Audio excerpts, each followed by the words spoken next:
ഒരാൾ, സമൂഹത്തിനെ സ്നേഹിക്കുന്ന ഒരാൾ, ചുറ്റും നടക്കുന്ന തെറ്റുകളെ ചൂണ്ടിക്കാണിക്കുന്ന ഒരാൾ. വാട്ടർ ടാങ്കുകൾക്ക് അവൻ ദൈവമാണ്. കടലിന് പോലും പേടിയാണ് തീരത്തേക്ക് തിരയടിക്കാൻ. കൂട്ടത്തിൽ വല്ല സിറിഞ്ചും ഉണ്ടെങ്കിൽ അവൻ കടലമ്മ വരെ തള്ളക്കി വിളിക്കും. പറയില്ല, പക്ഷെ തുപ്പി കാണിക്കാം. ഇത് എന്തിനു ഉപയോഗിക്കാന്ന് അറിയാവാ? മോനെ അതെടുത്ത് വെച്ച് വലിക്കാൻ ഉപയോഗിക്കുന്നു. അതിന്റെ പേര് തൊലി. നിനക്കറിയാവുന്ന പിടിച്ചു വെച്ചാ ഇങ്ങനെ മുറിക്കുമ്പോഴത്തേക്കും, അതായത് പച്ചക്കറി മുറിക്കുമ്പോഴത്തേക്കും ഇതിൽ സ്ക്രാച്ച് വീഴും. പിന്നെ പച്ച പറി എടുത്ത് അതിനകത്ത് വെച്ചിട്ട് വരയാൻ പറ്റുമോ? ഇവൻ എന്താ പറയുന്നേ? ഇതുപോലുള്ള സാധനങ്ങളൊക്കെ മാക്സിമം മാറ്റിയിട്ട് മാക്സിമം ഹെൽത്തി ആയിട്ടുള്ള, എക്കോ ഫ്രണ്ട്ലി ആയിട്ടുള്ള, ഓർഗാനിക് ആയിട്ടുള്ള ആക്സസറീസിലേക്ക് പോവുക എന്ന് മാത്രമാണ് ഞാൻ ചൂണ്ടിക്കാട്ടുന്നത്. നല്ല വൃത്തിയും വെടിപ്പുള്ള കൂട്ടത്തിലാ മിടുക്കൻ.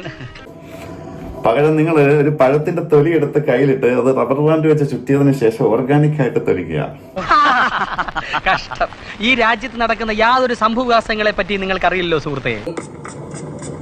ആ ചേച്ചിയുടെ മുമ്പേ ചെയ്യാന്ന് വെച്ച് കഴിഞ്ഞാൽ പുള്ളിക്കാരിക്ക് ഒരു ബുദ്ധിമുട്ട് തോന്നണ്ടെന്ന് ഓർത്തിട്ടാണ്. അതുകൊണ്ടാ ഒന്നും വിചാരിക്കില്ലേ.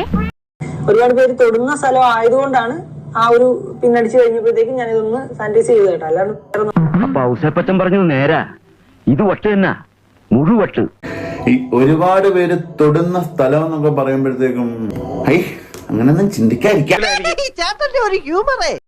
മേടിച്ചിട്ട് അവരുടെ മുമ്പിൽ അവരുടെ കൂടെ നിന്ന് അഭിനയിച്ച ആ ഒരു രംഗം അത്രയും നല്ല രീതിയിൽ എന്റെ ആക്ടിങ് സ്കിൽസ് എല്ലാം പുറത്തു വന്നതിലും ആക്ടറാണ് പക്ഷെ വീട്ടിൽ അതങ്ങനെ കഴിവുള്ള പലരുടെയും കഴിവുകൾ മറ്റുള്ളവർ കാണുന്നില്ലല്ലോ. ഉദാഹരണത്തിന് എന്റെ കഴിവ് ഞാൻ ഇതുവരെ ആർക്കും കാണിച്ചു കൊടുത്തിട്ടില്ല, ഇനിയോട്ട് കാണിച്ചു കൊടുക്കില്ല. ഒന്ന് രണ്ട് പേർക്ക് ഇഷ്ടപ്പെടുന്ന ആൾക്കാർക്ക് ഒരു ബുദ്ധിമുട്ട് തോന്നിയിട്ടുണ്ടെന്ന് അറിയാം. ഇഷ്ടപ്പെടാത്ത ആൾക്കാർക്ക് ബുദ്ധിമുട്ട് തോന്നിയെന്ന് അത് വലിയൊരു അറിവാണ്. ഇവനൊന്നും ജീവിച്ചിരുന്നിട്ട് ഇനി യാതൊരു കാര്യമില്ല. വല്ല പട്ടാളത്തിലും പോയി വെടികൊണ്ട് ചത്തിരുന്നെങ്കിൽ കുടുംബക്കാർക്കെങ്കിലും വല്ല പ്രയോജനം ഉണ്ടായിരുന്നു.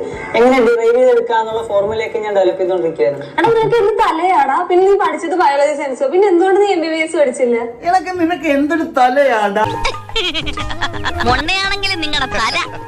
എന്റെ ബുദ്ധിക്ക് ബുദ്ധിയും വിദ്യാഭ്യാസം മാത്രം പോലെ ഇറക്കാൻ എന്റെ കയ്യിൽ പൈസ കൂടെ വേണ്ടേ?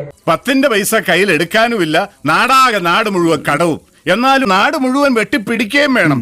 ഫീ ആയിട്ട് വെറും $1750 ഉണ്ടെങ്കിൽ സെൻട്രൽ ഏഷ്യൻ കൺട്രി ആയിട്ടുള്ള ഉസ്ബെക്കിസ്ഥാനിൽ നിങ്ങൾക്ക് ഇനി മുതൽ MBBS പഠിക്കാം. അതേതായാലും നന്നായി. അത് നന്നായി അല്ലേ? പാകിസ്ഥാനിൽ ആർക്കെങ്കിലും MBBS പഠിക്കണമെങ്കിൽ ഇവരെ സമീപിച്ചാൽ മതി. 1750 രൂപയല്ല, ഡോളറാണ്. നോക്കിയേക്ക് എത്രയാണ്. എന്നിട്ടൊന്നുമില്ല, ഞാൻ പോവാ.